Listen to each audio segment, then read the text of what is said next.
Okay, let's review some of the concepts that we covered in this topic, and let's jump right into it.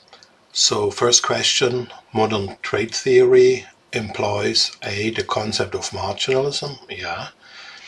B, the concept of opportunity cost, yeah, that's both represented by the production possibility frontier, the curve, so answers A and B are correct. Modern trade theory was developed as a critique of, and I mentioned it several times, it was largely also a critique of that mercantilist belief that exports are good and imports are bad, and ultimately modern trade theory, especially the one introduced by David Ricardo, showed that trade is a positive sum game, and it was therefore a critique of mercantilism. Then we talked about the Corn Laws. So the Corn Laws were imposed by the French on the British. No, it was imposed by the British on the French. To the advantage of the French farmers? No. To the disadvantage of the English landlords? No. It was to the advantage of the English landlords and to the disadvantage of the French farmers. So the only correct answer is B. Modern trade theory is about competitive cost advantage, comparable cost advantage, complementary cost advantage, and of course it's comparative cost advantage.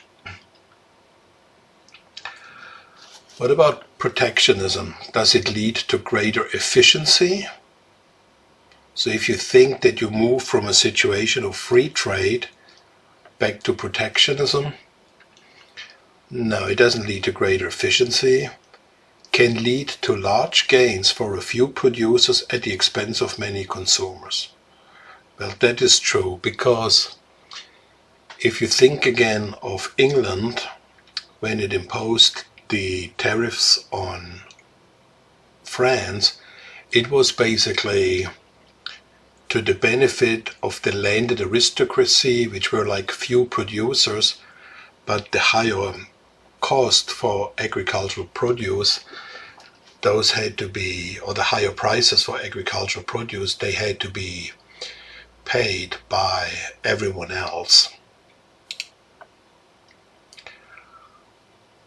And can lead to large gains for a few consumers at the expense of many producers. Now, that's typically not the case, and it does not promote long-run growth. Countries that become overly protectionist, they typically experience less growth. Okay, so here we have now a case. If the production possibility frontier is a straight line, which is like we drew it in those lecture videos, then what must be true? So we can actually draw that and get a little bit of an idea. So let's say we put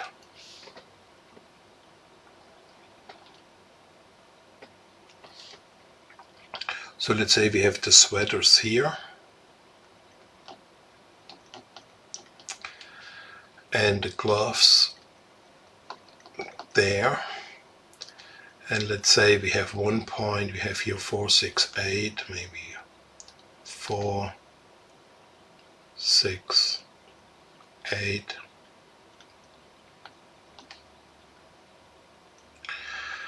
and here at 4 we have 300, and at 8 we have 100, so maybe here we have 100, 200, and maybe here's 300. Okay, so we have a point here, 4 and 300.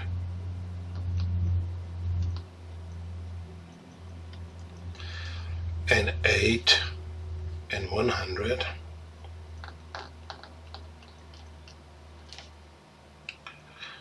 Okay, so if this is a straight line,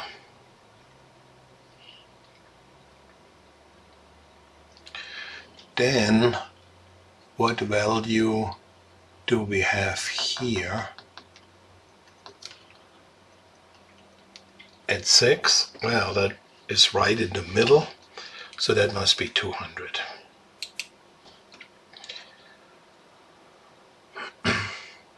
Okay, but very often, actually, we typically draw only in rare cases, or in simplified cases we can draw a straight line, but in more realistic economics we would argue that a trade production possibility frontier is actually what we call concave, and may look more something like this. And I think later in the course we will see such an example too. But for simplification purposes we can always draw a straight line. Okay, so if labor in country A is less productive than labor in country B in all areas of production, then what statement is true? Neither nation can benefit from trade. Then country A benefits from trade but not country B. So A is less productive, B is more productive. Then country B will have a comparative advantage relative to country A in the production of all goods. Then both country A and country B still can benefit from trade. So that is the correct answer. And it is the correct answer because even if you have a country which is very advanced, let's say European countries or the United States, and they trade with countries that are not yet as developed, like maybe some developing countries around the world, then trade still makes sense because each country has always a comparative advantage in something. And what matters is not whether a country has an absolute cost advantage or can produce everything more productively.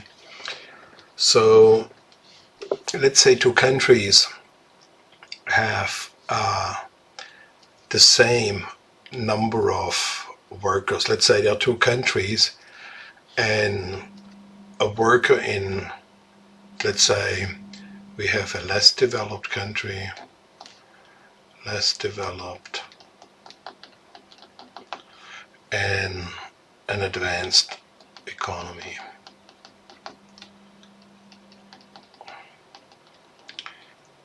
And let's say they produce two goods, let's say sandals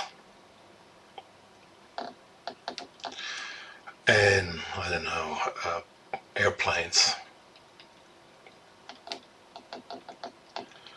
So let's say the less developed country, let's say a worker in a less developed country can produce maybe 3 sandals and, I don't know, 0.1 airplanes during a day. So I'm just making up some numbers. And a worker in an advanced economy can produce maybe 10 sandals and maybe 5 airplanes. Okay, so now the worker in the advanced economy is more productive in everything. So we would say that the worker in the advanced economy has an absolute cost advantage in everything. But trade still makes sense, so, and for this we need to take a look again at the production possibility frontier. So let's say we display the airplanes or the sandals here and the airplanes there. So then in the less developed country, maybe here we have 3 and here we have maybe 10, And here for airplanes, maybe here we have 0.1. Then the production possibility frontier for the less developed country goes from 0.1 to 3. So, and that has a slope of negative 0.33. Okay, so that means if a worker in the less developed country wants to produce one extra sandal, that worker needs to give up 0.33 airplanes. What about the advanced economy? Let's say somebody here can produce 5 airplanes and 10 sandals. So this is so the slope here is now negative 0.5, 5 over 10. So that means if somebody in the advanced economy wants to produce an extra sandal, they need to give up half an airplane, which is much more.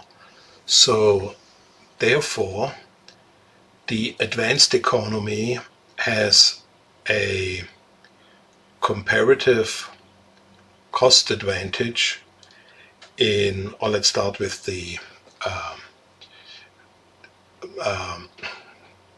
let's start with the comparative advantage of the less developed country, because the negative 0.33 tells us if you want to produce one extra sandal, you have to give up only 0.3 airplanes, which is less than someone producing a sandal in an advanced economy. They have to give up 0.5. So therefore, the less developed country has a comparative cost advantage in sandals because they need to give up only 0.3 airplanes. So that's the comparative cost advantage, less developed. And if the advanced economy wants to produce one airplane, they would give up 2 sandals, which is less than the worker would give up in the less developed country if they produce another airplane, because they would have to give up 3 airplanes. So therefore, the airplanes are cheaper produced in terms of foregone sandals in the advanced economy. So advanced economy.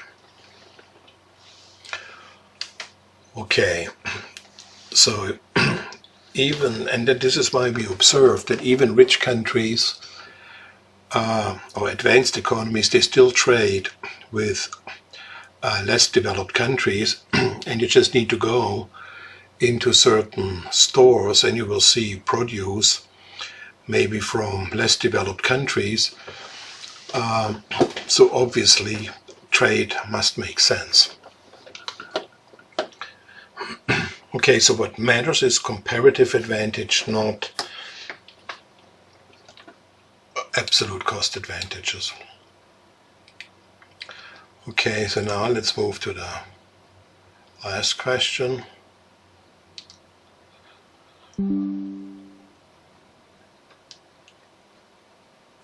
So suppose a gardener produces both green beans and corn in her garden. If she must give up 14 bushels of corn to get 5 bushels of green, then her opportunity cost of 1 bushel of green beans is, so now we can take again advantage of displaying that as a, okay, let's put the, because we want to know the bushel of green,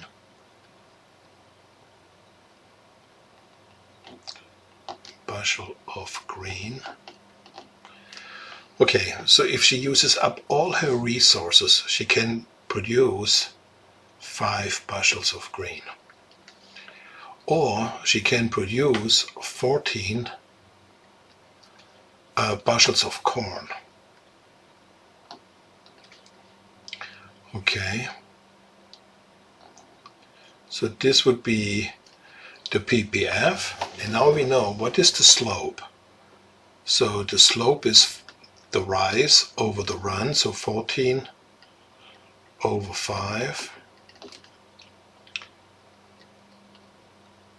which is, it's negative of course, which is equal to negative 5 times 10 is, so it's 2.8, negative 2.8. So that tells you whenever you want to produce 1 bushel of green, you drop 2.8 bushels of corn. So therefore the correct answer is 2.8 bushels of corn. Okay, let's stop here, and then we have a problem set which is a little bit more comprehensive, where we need to draw some things, but I'll do that in a separate video.